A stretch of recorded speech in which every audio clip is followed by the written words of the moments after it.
Strategic English for HTA RWE. Phrasing, missing data, bias, and confounding. Words shape how reviewers read your real-world evidence.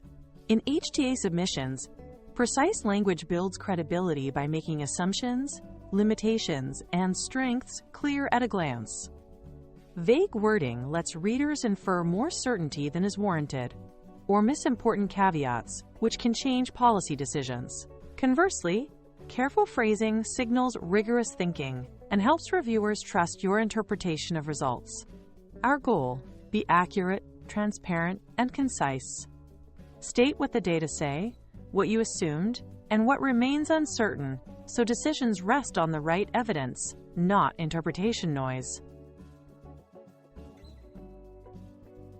When data are missing, name the type if you can: MCAR, MR, or MNAR, because each has different implications for bias.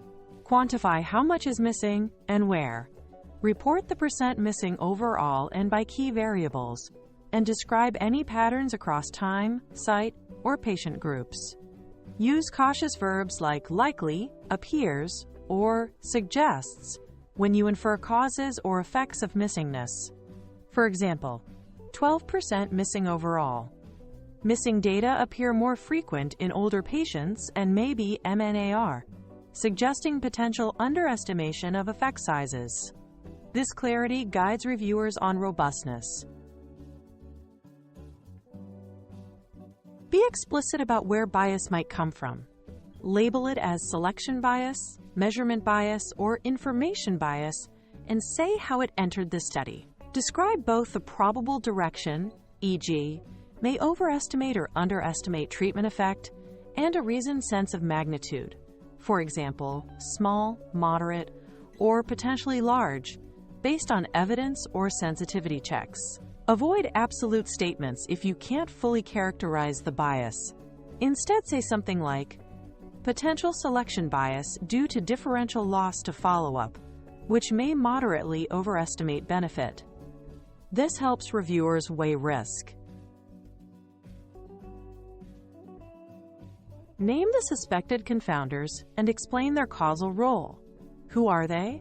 How they relate to exposure and outcome, and whether they precede the exposure.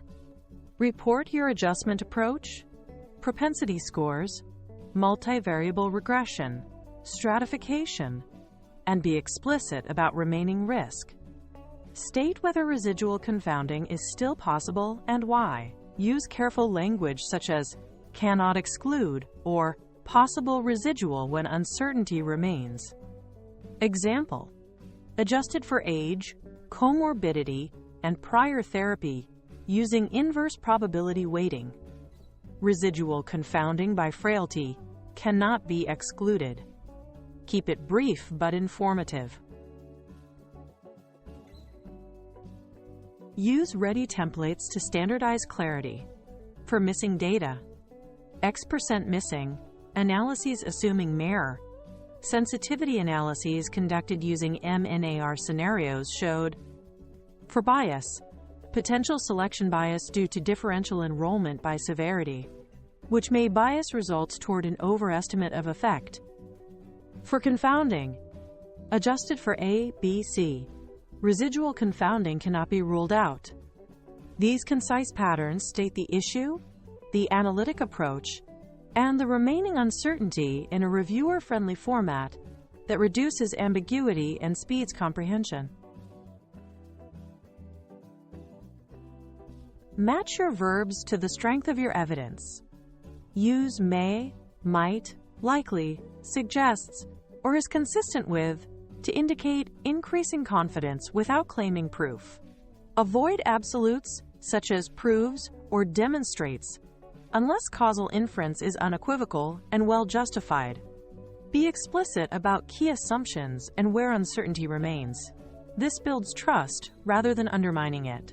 For example, findings are consistent with reduced hospitalization and likely reflect a true effect, although residual confounding may contribute. This calibrated tone helps reviewers appropriately weight conclusions. Keep terminology consistent and define technical terms once in a glossary or footnote to prevent confusion. When you choose analytic methods, include a short rationale, why you used propensity scores or a particular imputation, and summarize sensitivity checks that test key assumptions. Always link freezing to data, report numbers, methods, and the implications together so reviewers can see the chain of evidence. For example, IP-dusted estimate HR equals 0.85, 95% CI 0.72, minus 1.00.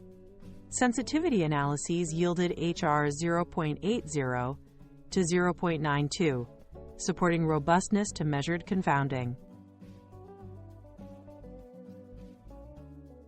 Precise, transparent phrasing strengthens credibility in HTA reviews.